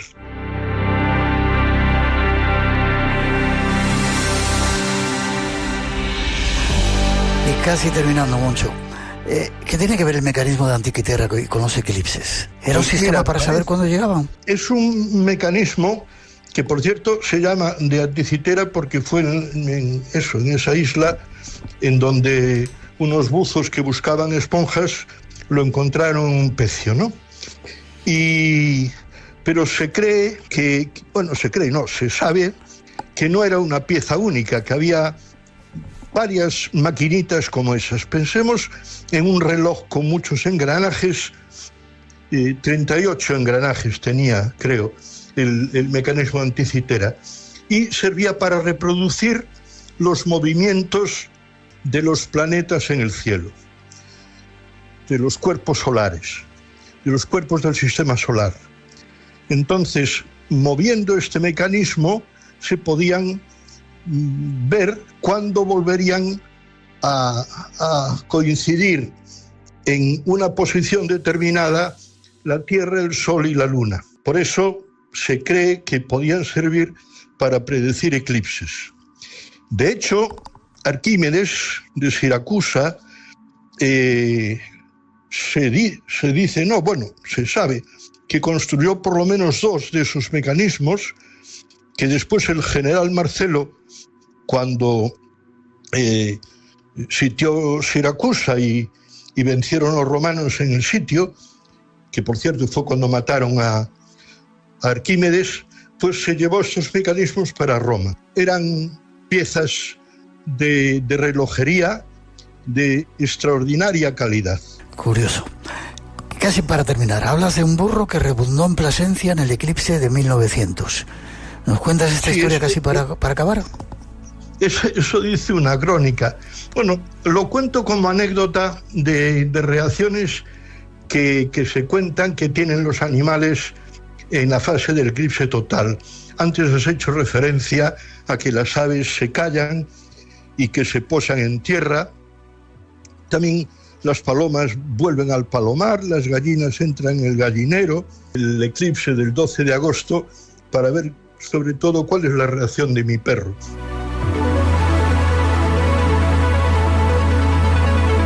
Eso te iba a preguntar mucho. ¿Vas a ver este eclipse? Dices que lo puedes ver desde tu propia casa y a ver cómo responde tu perro. Un fenómeno que no tenemos que perdernos, ¿verdad? No, desde luego. O sea, vamos a ver, un eclipse total, como ya hemos dicho, ocurre cada 375 años por término medio en el sitio donde tú vives. Si para una vez que ocurre en tu vida, este es el eclipse de nuestras vidas, entonces no podemos dejar de verlo. Tenemos que verlo. Hombre, yo ya no digo que haya que viajar, que hay ya mucha gente que lo hace. Viaja para ver eclipses en otras partes del mundo. Pero este que tiene lugar allí donde tú estás, no tiene perdón de Dios si a la hora del eclipse pues te metes dentro de casa. Ahí estaremos, día 12 de agosto, con protección para ver ese eclipse, ese fenómeno increíble. Te doy las gracias mucho por haber estado con nosotros. Espero que hayas estado a gusto. Sí, lo estuve, sí. Encantado. Y si quieren más, ahí está ese trabajo que has hecho. Eclipses, historia y ciencia de la ocultación extemporánea del Sol, de nuestro invitado de esta noche. Te mando un fuerte abrazo y que disfrutemos juntos de ese eclipse de este año. Muchas gracias y un saludo para todos los oyentes. Un abrazo muy fuerte para ti. Gracias por estar con nosotros.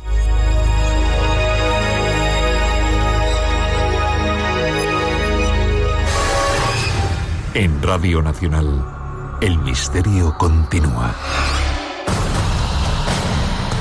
Un viaje por nuevos universos a la búsqueda de respuestas. Espacio en Blanco, con Miguel Blanco.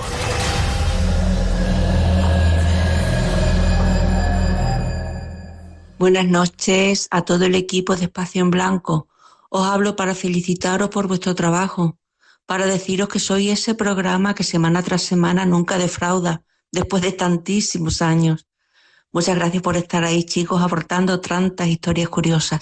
Y a ti, Miguel, decirte que estoy pero que muy a gusto. Hoy nos vamos a hablar con el presidente de la Diputación Provincial de Teruel, Joaquín Juste Sanz. Buenas noches, Joaquín. Buenas noches. La que estáis liando en Teruel, ¿eh? No tenéis suficiente con lo que tenéis, que queréis más todavía. Bueno, lo queremos todavía más mágico, ¿no? De lo que es. Lo queremos todo, ¿verdad? Así es. 15, 16 y 17 de mayo es la cita, ¿verdad? Pues sí, el viernes 15, sábado 16 y domingo 17 vamos a tener por segundo año consecutivo pues este congreso de Teruel Mágico, con ponentes, charlas, conferencias, bueno, algo muy potente que yo invito a todo el mundo a acercarse a Teruel. Va a ser un fin de semana increíble, haremos el programa y hay otro montón de actividades. Creo que hay hipnosis, hay música en directo, hay magia también, ¿verdad? Sí, tenemos a Aldo Linares el viernes con otras dimensiones, en otros mundos, a Juan Gómez, retransmitiendo el programa de radio Nueva Dimensión, Magia y Mentalismo por David Blanco.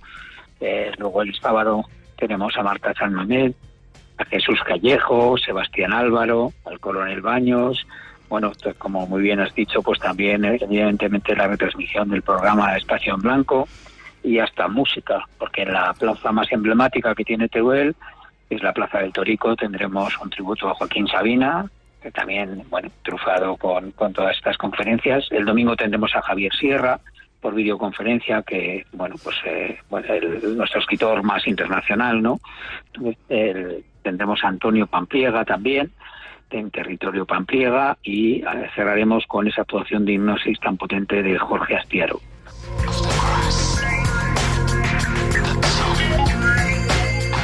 Un gran número de actividades que van a ser en el Teatro Marín, en principio, ¿verdad? Así es, en el Teatro Marín, en Teruel, y todo el que, bueno, necesite información puede entrar en teruelmágico.es y allí reservar su entrada. Una nota diferente este año es que, bueno, pues toda la recaudación se va a destinar a fines sociales, a 2 entidades, al Banco de Alimentos y a TADI, y es una forma de unir la cultura y la solidaridad, de disfrutar mientras ayudamos a quienes más lo necesitan. Sí, señor. Y el Torico va a bailar el sábado por la noche, incluso con esas 500 noches, ese tributo que vamos a hacer en la Plaza del Torico. Y colaboran, aparte de la Diputación, Caja Rural y... Sí, Caja Rural es el principal colaborador, el Ayuntamiento de Teruel, la Fundación Tervalis, bueno, pues y la Diputación Provincial. Entre todos, la unión de todos hace que podamos tener este despliegue tan potente. Qué bonito que se reúnan personas para hacer este tipo de cosas. Más información, teruelmágico.es. Daos prisa si queréis conseguir una entrada, que es una entrada solidaria, y podéis pasar un fin de semana diferente y además ver el Espacio en Blanco y a este montón de gente guapa que va a estar por ahí. Joaquín, te doy un abrazo fuerte, enhorabuena por el trabajo, nos vemos prontito en Teruel. Muchas gracias, gracias a vosotros. Fuerte abrazo, hasta prontito.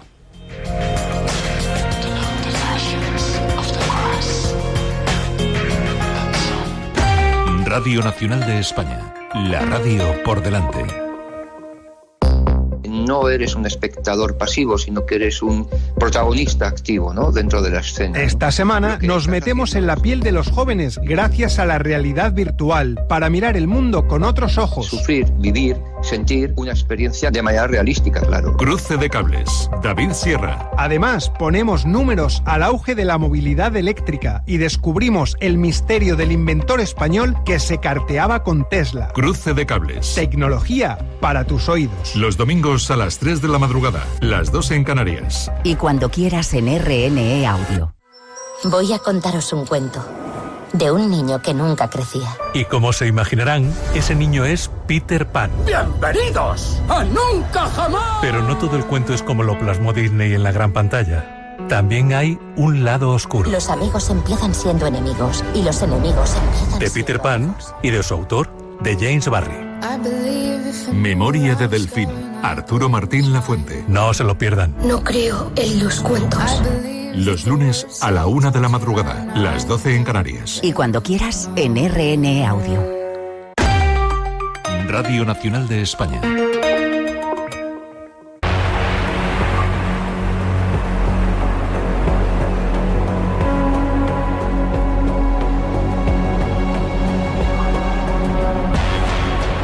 El compañero Juan Gómez ya está preparado para traernos algunas de esas experiencias que viven nuestros oyentes, o esos relatos increíbles, y ya les saludamos. Buenas noches, Juan. Buenas noches, como siempre un placer, Miguel. También para nosotros. Hoy creo que traes una experiencia de alguien oyente del programa que tú llamas La Sombra, ¿no? Efectivamente, un oyente del programa que gracias precisamente a un testimonio que escuchó en el Espacio en Blanco se atrevió, se animó, quería contar lo que él había vivido y hoy lo vamos a descubrir. Pues vamos con ello. ¿Cuándo tiene esta extraña experiencia?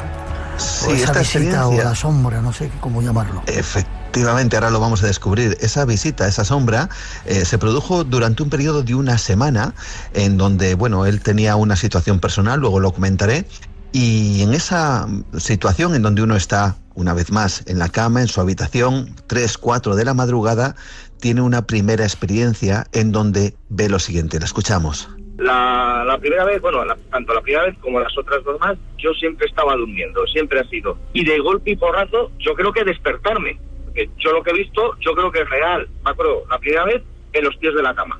No hizo nada, la verdad que, bueno, pues te quedas con eso, te da ese, ¿cómo decirlo?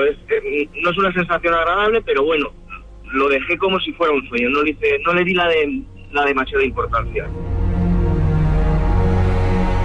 ¿Una parálisis del sueño o una sombra? ¿Qué era?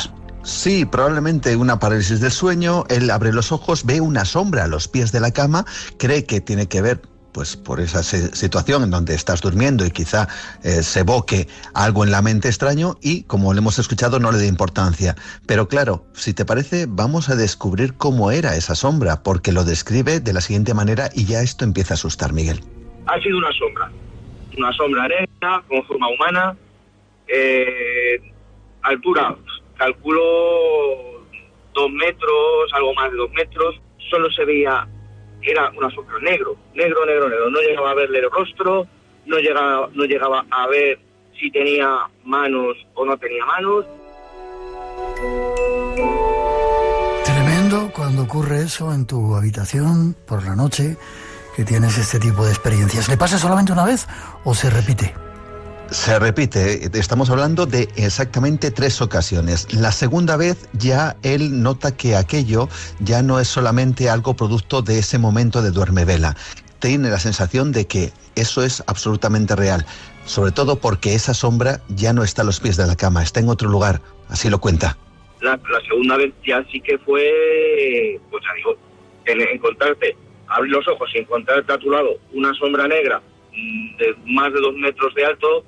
Sí sé que la segunda vez algo me estaba tocando el hombro derecho, y el intentar pedir ayuda, no poder.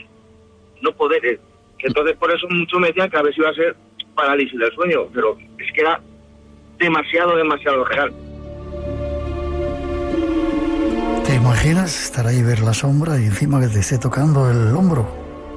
Tocándote el hombro al lado de prácticamente de la cama, 2 metros de alto, una sombra negra, la cual no ve el rostro, no ve las manos, pero nota al mismo tiempo que le está tocando. Pero esto, como te puedes imaginar, no sería la última vez. Hay una tercera vez. Él lo comentaba antes, él venía de una mala situación, tanto personal y laboral. Quizá él de alguna forma lo achaca a las emociones, ¿no?, que se producen cuando, bueno, tienes una mala racha, pero en este caso para él era todo absolutamente real. Y la tercera vez que le ocurre, la tercera vez que ve esta sombra, es algo realmente aterrador. Noto que me tiene agarrado del tobillo, no me puedo mover, pero yo le pregunto que quién es. Dime, recuerdo las palabras textuales que le dije, dime quién eres. Sin contestación. Lo notaba reírse. Yo no veía nada, era una sombra, pero notaba cómo se reía. No hacía ruido, no hacía nada, pero yo notaba que se reía. No tengo respuesta. Y sigo sintiendo que me tiene agarrados cuando intento pedir ayuda. Y en el momento que consigo gritar auxilio, vuelvo a mirar y no hay nada.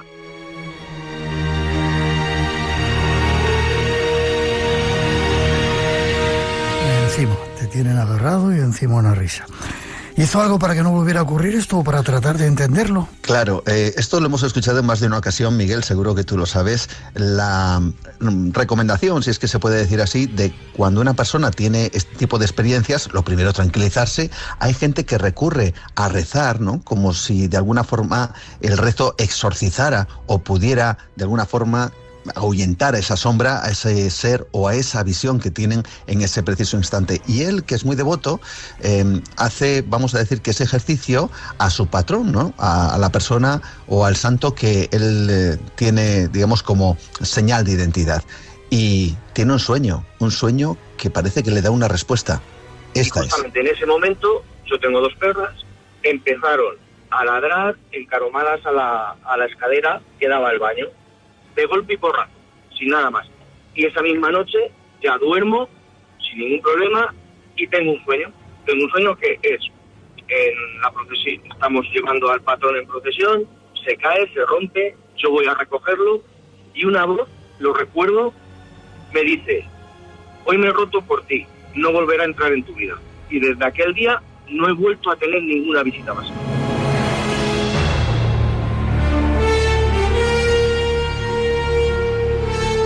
¿Quiere decir que el patrono le estaba ayudando, se rompió para que no volviera a ver más esas figuras? ¿O...? Eso parece, o al menos eso es lo que él interpreta. Tiene ese sueño en donde ese patrono al cual él tiene tanta devoción parece que hace ese ejercicio dentro del sueño, evidentemente, como una especie de mensaje, como una especie de barrera, como una suerte de protección para que esa sombra no volviera a manifestarse. Y aparentemente, al menos después de este sueño, no volvió a manifestarse. Miguel. ¿Puedo sacar alguna respuesta a raíz de las experiencias? Claro, él lo buscaba respuestas y bueno, yo se lo preguntaba, ¿no? ¿Qué es para ti? ¿Qué conclusiones? Si tenía alguna respuesta respecto a estas experiencias, y esto es lo que nos contaba. Es que me apetecía hablarlo, contarlo, y ya tanto como tener respuesta, no lo sé, porque alguien te va a decir una cosa, otro te va a decir otra, te pueden decir que es una parálisis. Yo sé que lo que vi es real, y después del sueño que tuve, el encontrarte, que te digan no va a volver a entrar y que no entre, yo ahora duermo sin miedo, duermo sin miedo, no, me siento protegido.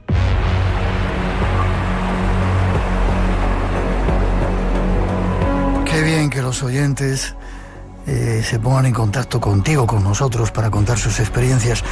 Y los que hemos vivido, yo me incluyo, este tipo de terribles sensaciones, sabemos que es real, ¿verdad?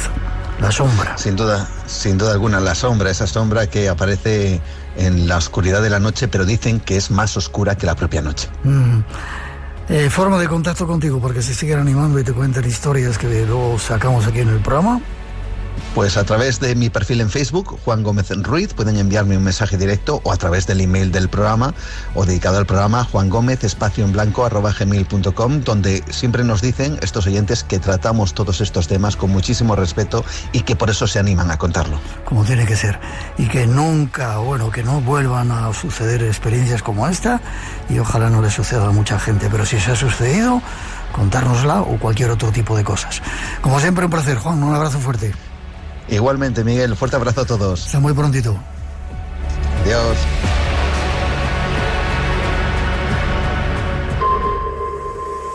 Espacio en blanco. Creamos universos sonoros para viajar y soñar hacia el más allá. Con Miguel Blanco, en Radio Nacional de España.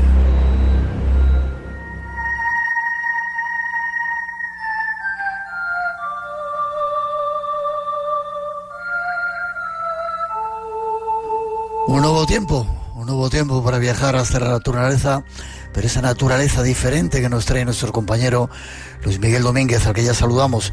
Buenas noches, Luismi. Hola, buenas noches, Miguel. ¿Cómo estás?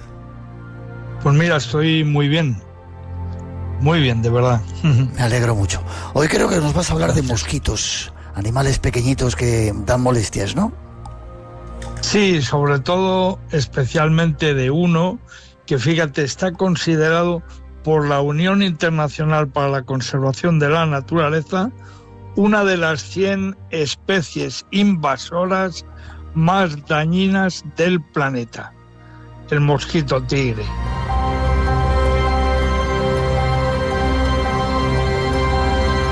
El mosquito tigre, solamente el nombre ya da miedo, ¿eh? Sí. Es increíble, es un animal que llegó a España en el año 2004 y que ahora mismo ya está en todas partes. ¿Desde dónde llegó? ¿Desde dónde llegó a España? Pues fíjate, este es un animal originario de Indonesia.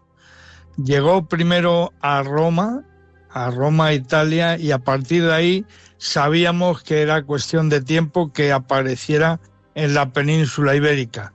Y apareció enseguida en Cataluña, donde lo sufren de manera impresionante, y posteriormente ahora mismo ya le tenemos en toda la costa del Mediterráneo, tenemos mosquito tigre en Andalucía, y se acaba de descubrir, por ejemplo, mosquito tigre en la Comunidad de Madrid también. Escucha, ¿y cómo llegó? Volando supongo que no, ¿no? Pues mira, se calcula que a lo largo de toda su vida un mosquito tigre no llega a alcanzar los 500 kilómetros de vuelo. Bueno, pues imagínate, si eso es así, ¿cómo es posible desde Indonesia? Si no es por la ayudita, una vez más, de este mono loco que es el Homo sapiens. Sí, realmente la manera en la que entraron los mosquitos tigres a España es absolutamente ridícula. Incluso cuando la cuentas la gente no se lo cree. Pero hoy, esta noche, yo voy a hacerlo una vez más con la intención de que entendamos que hay que tener mucho cuidado con el movimiento de materiales a nivel internacional, porque ahí podemos encontrarnos con la sorpresa de que son como el huevito este que lleva el muñequito dentro, ¿no? Hay situaciones que realmente traen siempre un regalo biológico y no siempre deseable. Cuéntanos, Luismi, ¿cómo llegó? ¿Quién lo trajo? ¿Cómo llegó a España? Empezó todo vinculado a un sector económico que todo el mundo que nos oye esta noche conoce perfectamente. Concretamente el comercio de ruedas de segunda mano, de neumáticos usados. Esas ruedas que nos cuestan más baratitas y que efectivamente nos ponen en el taller de turno. Pero esas ruedas resulta que fueron importadas primero a Italia de manera sin ningún tipo de control. Fueron importadas miles y miles de cámaras de neumáticos usados y posteriormente en Cataluña exactamente igual. ¿Qué pasa con el neumático usado? Bueno, pues que si realmente tú en un descampado, en una finca que tú tienes, en un trocito de campo, lanzas neumáticos allí, los apilas, no tienes ningún tipo de cuidado, cuando llueve, esas cámaras, esas cubiertas provocan un charco, un charquito interior que se llena de materia orgánica y que es ideal para que la hembra de mosquito tigre ponga decenas de miles de huevos.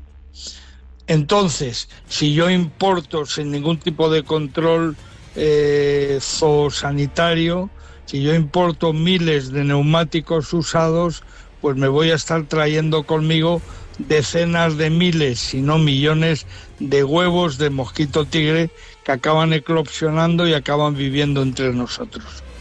Así que esto es lo que pasó, Miguel. Fíjate qué cosa tan absurda, ¿no?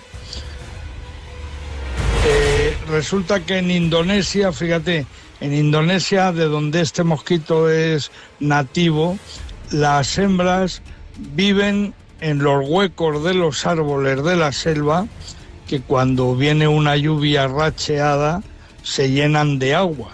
O sea, la situación es exactamente la misma. Lo que han hecho ellas ha sido aprovechar nuestra falta de cuidado para seguir poniendo esos miles de huevos y provocando un problema serio.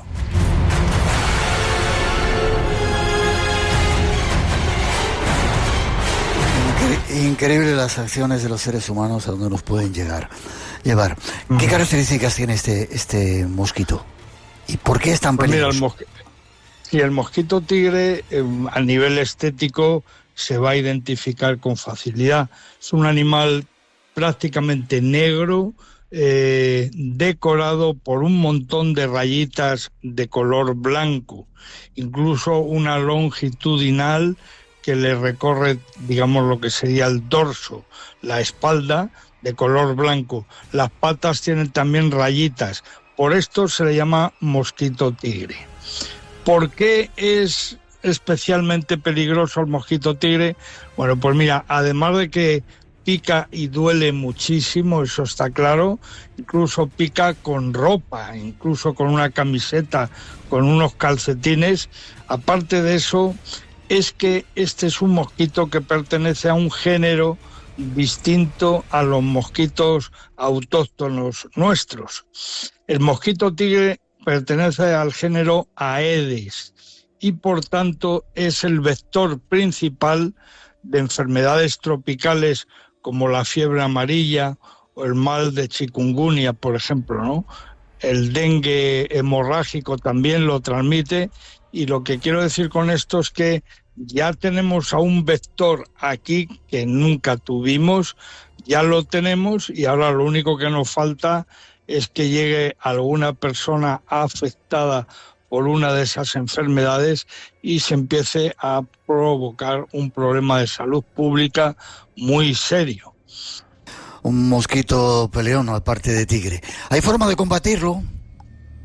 Claro, sí, mira, para empezar, con respecto al tema de los neumáticos, que parece una tontería, pero que no lo es, yo te diré, Miguel, que en Brasil, por ejemplo, si a ti se te ocurre tirar una rueda usada, una cámara, una cubierta, al aire, si se te ocurre lanzarla en un jardín, por ejemplo, y no poner encima un plástico que la cubra, la multa que te cae te puede hundir. Eso ya te lo digo, en los países que tienen experiencia en malaria, por ejemplo, pues este es un asunto nada baladí. Por tanto, primer paso, apilar adecuadamente esos neumáticos usados.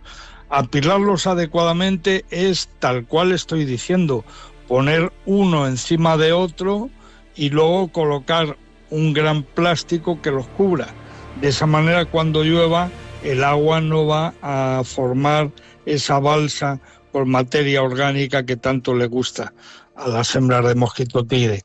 Pero somos tan absurdos que yo, por ejemplo, en Cataluña he podido documentar, está clarísimo en mi serie Invasores, en el documental que yo hice sobre estas cuestiones, se ve con claridad que en los cementerios de Cataluña se comete en esos cementerios un error garrafal. Vamos a ver, por una parte, se ponen flores de plástico. Esto se hace cada vez más para no tener que ir al cementerio a arreglar la lápida muchas veces al año. Bueno, si usted pone flores de plástico, al margen de que a mí no me gustan nada, me ponen muy nervioso, incluso me ponen triste, lo que usted no debe hacer es regar esas flores. Y eso es lo que se hace. Lo que se hace en todos los cementerios catalanes, se riegan las flores de plástico y ese agua se queda acumulada en todas las lápidas, y ahí se sabe que el mosquito tigre pone sus huevos. Ese es un gran foco. Para eso la Generalitat y otras entidades fumigan cada 2 por 3 y trabajan muchísimo en los cementerios. Pero claro, si la persona que nos está escuchando en la radio hoy pone de su parte, pone algo más de 2 dedos de frente, ya sabe que lo que no tiene que hacer es acumular ningún recipiente con agua en el exterior. Eso es lo que hay que hacer.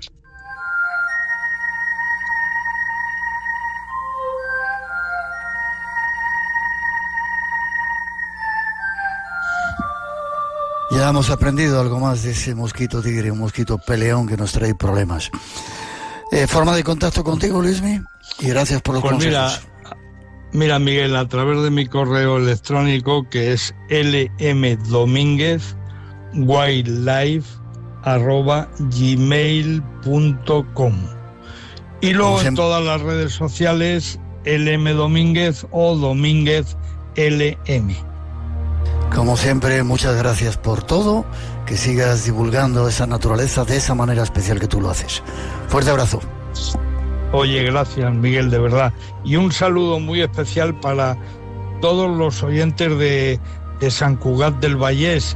Esa localidad tiene un problema muy serio con el mosquito tigre. Sé que lo sufren hace muchos años y sé que nos oyen aquí en la radio. Así será. Un abrazo fuerte, hasta pronto. Venga, besos, a por todas.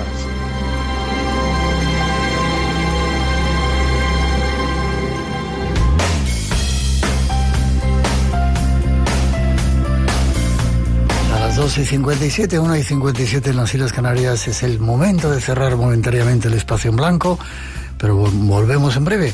A partir de ahora nos ponemos a preparar las próximas citas y como siempre os necesitamos. Teruel va a ser nuestro próximo destino y en breve programa especial también desde La Laguna en Canarias. Además haremos un programa también en la Feria del Libro de Madrid. Y con el deseo de que una vez más y pronto paren esos tambores de guerra y vuelva la paz a nuestro mundo, os dejamos. Llegan nuestros compañeros de los servicios informativos y después David Sierra y su cruce de cables. Feliz semana, nos encontramos en este espacio en blanco abierto a todos y os dejamos con un poquito de nuestra mejor música. Nos vemos en el espacio en blanco.